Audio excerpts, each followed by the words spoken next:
White woman calls police on black teen, speechless when his mom arrives, and she is the mayor. In a world where appearances often lead to misjudgments, some lessons come with a price. And this story delivers just that. What begins as an ordinary misunderstanding spirals into a jaw-dropping series of events, with twists no one saw coming. Stay until the end for a reveal that will leave you speechless. Before we dive in, make sure to like, subscribe, and share this video. Let's spread the message that judging others has consequences, and everyone deserves respect. The morning sun cast a warm glow over the picturesque suburb of Elmwood. Known for its tree-lined streets, perfectly manicured lawns, and rows of pristine white picket fences, Elmwood was the picture of tranquility. Yet beneath its idyllic surface, tensions often simmered quietly, unspoken but felt by those who didn't fit the town's cookie-cutter image. 15-year-old Jamal Daniels had always stood out in Elmwood.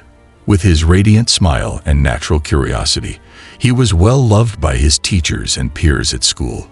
Jamal was a rising star in the local STEM community, leading his high school robotics team to national recognition. His mother, Angela Daniels, the first black mayor of Elmwood, had raised him to believe in hard work, kindness, and the importance of community. On this particular Saturday, Jamal was focused on one goal: raising funds for his school's robotics competition. With the team's sights set on the national championships, every dollar counted. He'd volunteered to canvass the neighborhood, handing out flyers and collecting donations. Dressed in a navy hoodie, jeans, and sneakers, Jamal carried a clipboard with a stack of neatly printed flyers. Each flyer detailed the school fundraiser, including links to the school's website for online donations. His route took him from one end of Elmwood to the other, a task he approached with enthusiasm. The day had been going smoothly. Most neighbors were polite, some even generous. A few handed him $20 bills, commending him for his effort. Others offered bottles of water or snacks, encouraging him to keep up the good work. By midday, Jamal had made impressive progress, his donation sheet filling up with names and pledges. But as Jamal approached a large colonial-style house near the edge of the neighborhood, he couldn't shake the feeling of being watched. From behind a lace curtain, Mrs. Carol Wainwright's sharp eyes followed his every move. A longtime resident of Elmwood, Carol prided herself on knowing everyone in the neighborhood, or so she thought. The sight of Jamal, a black teenager she didn't recognize, moving from house to house, immediately raised her suspicions. Her mind raced with assumptions. Why was he here? What was he doing?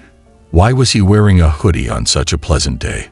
To Carol, Jamal didn't look like the kid she was used to seeing in Elmwood, and that alone made her uneasy. Carol's unease quickly turned into suspicion. Picking up her phone, she dialed 911.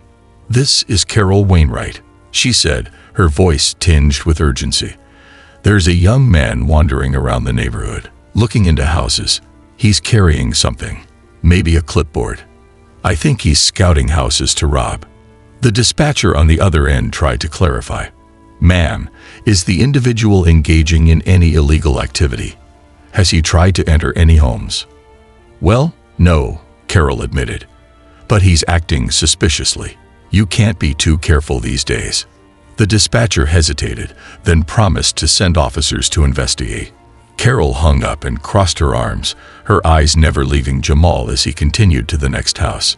Jamal had just finished explaining the fundraiser to a friendly older couple who pledged a donation when he noticed the curtains in the next house twitching. He smiled to himself. He was used to curious neighbors. Walking up to the Wainwright house, he knocked politely on the door. After waiting a moment with no response, he tucked a flyer under the doormat and moved on. Unbeknownst to Jamal, Carol was still watching. As he walked down the driveway, her unease only grew. In her mind, his movements were deliberate, almost calculated. Every step seemed to confirm her suspicions. Why didn't he knock twice? She thought. Why did he leave so quickly?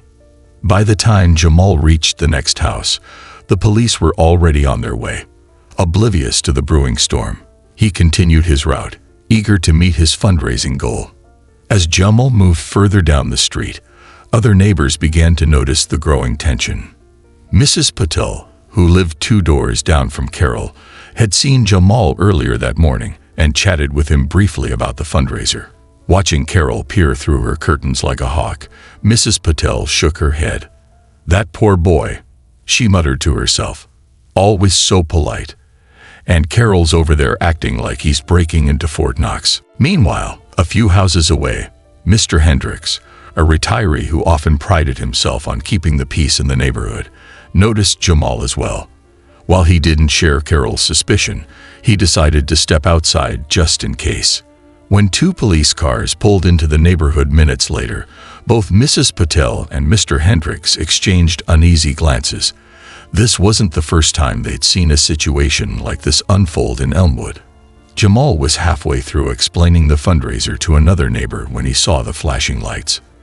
The sight made his stomach drop. 2 police cars pulled up beside him, and 3 officers stepped out, their expressions serious. One officer, tall with a commanding presence, approached Jamal. "Excuse me, young man, what are you doing in this neighborhood?" Jamal, his heart pounding, held up his clipboard. "I'm delivering flyers for my school's robotics fundraiser," he said, keeping his voice calm and respectful. "Here, you can see them." Before the officer could respond, Carol stepped outside, her arms crossed and her expression smug. "I called because he was acting suspiciously," she announced loudly. "He's been walking around for hours, looking into houses." Jamal turned to her, his confusion evident. "I wasn't looking into houses. I was leaving flyers." Carol scoffed. "You don't belong here." The quiet atmosphere of Elmwood shattered as the wail of police sirens echoed through the neighborhood. 2 patrol cars, their lights flashing red and blue, pulled up to the curb where Jamal was standing. The commotion drew the attention of nearby residents, curtains twitching and heads peeking out from doorways to see what was happening. Jamal froze. His instincts told him to stay calm, but his mind raced with confusion. He had done nothing wrong.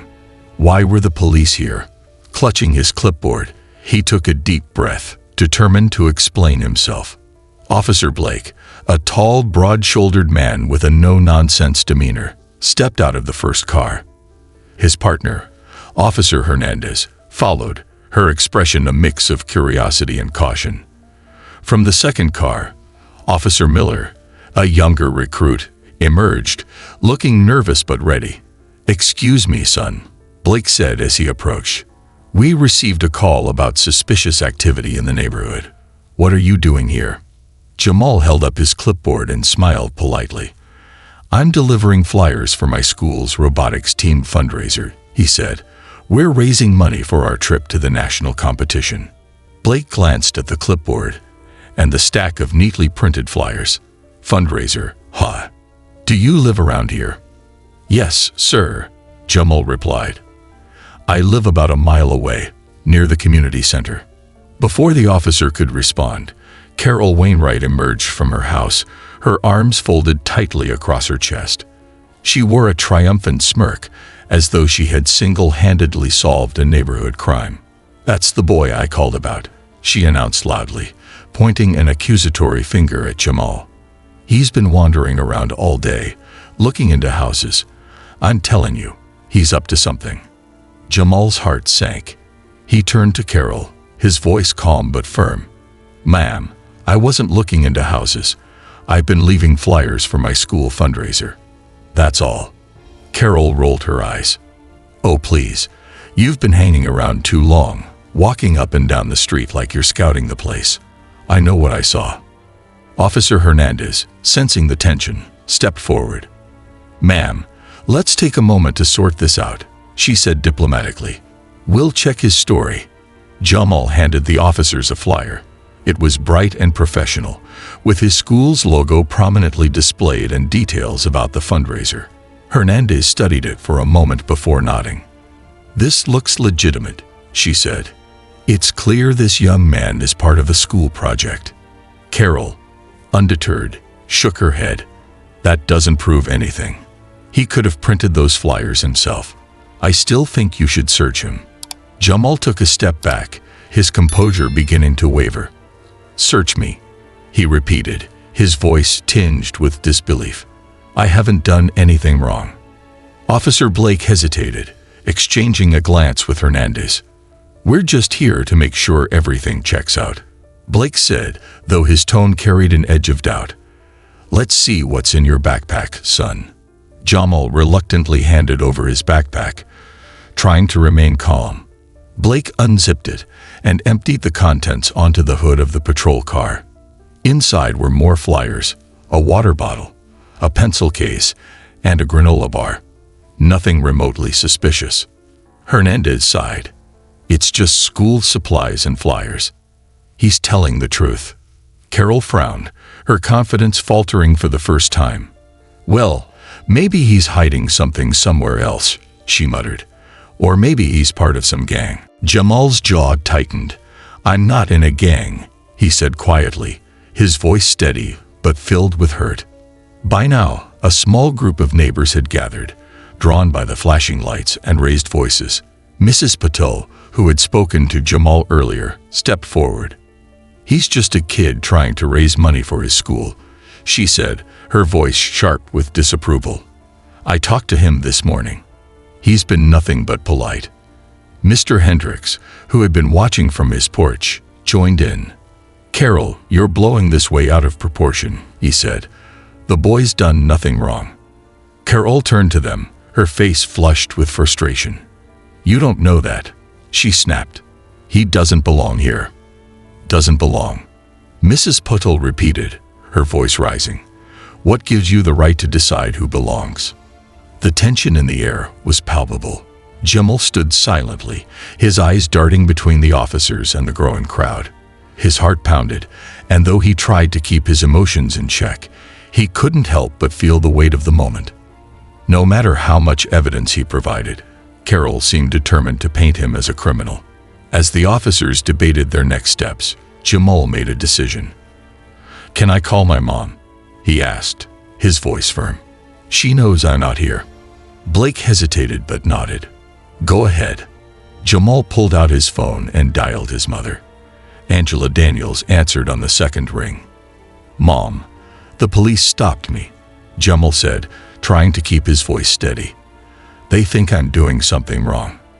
Angela's voice immediately became sharp with concern. "What? Where are you? Are you okay?" "I'm fine," Jamal said.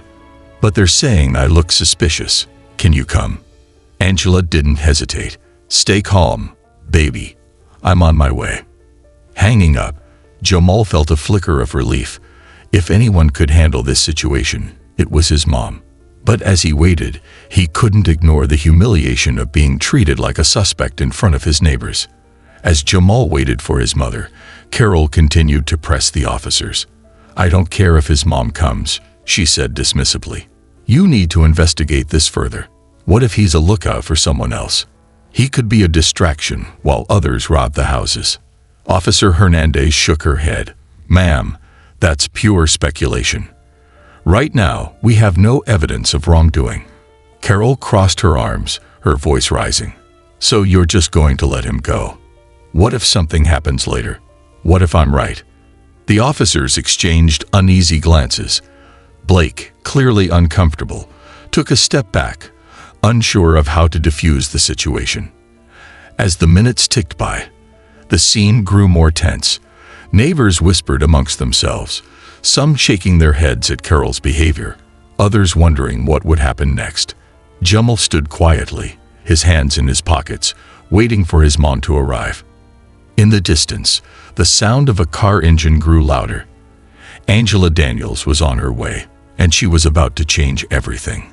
Jamal's mom, Angela Daniels, was in a meeting at City Hall when she got the call. "Mom, the police stopped me," Jamal said, his voice shaking slightly. "They think I'm doing something wrong." Angela's stomach dropped. "Stay calm, baby. I'm on my way." Angela left her meeting immediately, but as she drove, memories of past incidents involving her son flooded her mind. It wasn't the first time Jamal had been unfairly targeted. She was determined to handle this situation with both strength and composure. Meanwhile, at the scene, Carol continued to add fuel to the fire. "It's just suspicious behavior," she insisted. "Kids like him don't usually come around here unless they're up to no good." One of the officers, Officer Hernandez, frowned. "Ma'am, the boy hasn't done anything illegal. Let's wait until his mom arrives." As Jamal waited for his mom, the situation grew more tense. A few neighbors had started to gather, whispering amongst themselves. A couple of them vouched for Jamal, saying they'd seen him leaving flyers. Carol, however, wasn't convinced. "Why don't you check his bag?" she suggested. "Maybe he's hiding something." The officers hesitated but ultimately decided to search Jamal's backpack. Inside, they found only more flyers, a water bottle, and a snack. Still, the atmosphere remained charged. Jamal couldn't shake the feeling that Carol's accusations were more about his appearance than his actions. Just then, another car pulled up. To everyone's surprise, it wasn't Angela. It was Jamal's uncle, Marcus Daniels, a well-known criminal defense attorney. He'd been nearby and decided to check on the situation after Angela called him. "Officers," Marcus said as he approached, his voice commanding, "I hope you have a solid reason for detaining my nephew." Carol's face tightened. "Who are you?" "I'm his uncle," Marcus replied coolly. "And I'd like to know why my law-abiding nephew is being treated like a suspect." The officers were now visibly uneasy. They explained the situation, but Marcus wasn't satisfied. "So let me get this straight," he said. "You found no evidence of wrongdoing, yet you're still questioning him because of a phone call." Before they could respond, Angela arrived. Angela stepped out of her car, her tailored suit and confident stride turning heads. Everyone recognized her immediately. Angela Daniels wasn't just Jamal's mom. She was the mayor of Elmwood. The crowd fell silent as Angela approached, her expression a mix of anger and calm authority. "What's going on here?" she asked the officers. Officer Blake stammered. "We received a call about suspicious activity. We were just following up." Angela turned to Carol. "And you're the one who made the call?" Carol, now visibly nervous, nodded. I thought he was up to something." Angela's gaze was piercing. "Let me make something clear. My son was doing nothing wrong. Your assumptions are not only baseless but harmful. Do you have any idea how dangerous it is to call the police on an innocent black teenager?" Carol tried to protest, but Angela cut her off. "You don't get to play the victim here. Your actions put my son's safety at risk." Turning to the officers, Angela added, "I expect a full report on this incident. This kind of profiling has no place in our community." The story didn't end there. Angela used the incident to spark a larger conversation about racial bias in Elmwood. At the next town hall meeting, she introduced initiatives to address systemic discrimination, including mandatory bias training for law enforcement and community members. Carol, feeling the weight of public backlash, publicly apologized to Jamal and his family. "I made a terrible mistake," she admitted. "I let my biases cloud my judgment." Jamal, showing maturity beyond his years, forgave her but added, "This isn't just about me. It's about making sure no one else has to go through this." This story reminds us that assumptions can have serious consequences. Let's challenge our biases and work toward a more just society. If this story inspired you, don't forget to like, subscribe, and share. Together, we can amplify the message that respect and fairness are for everyone.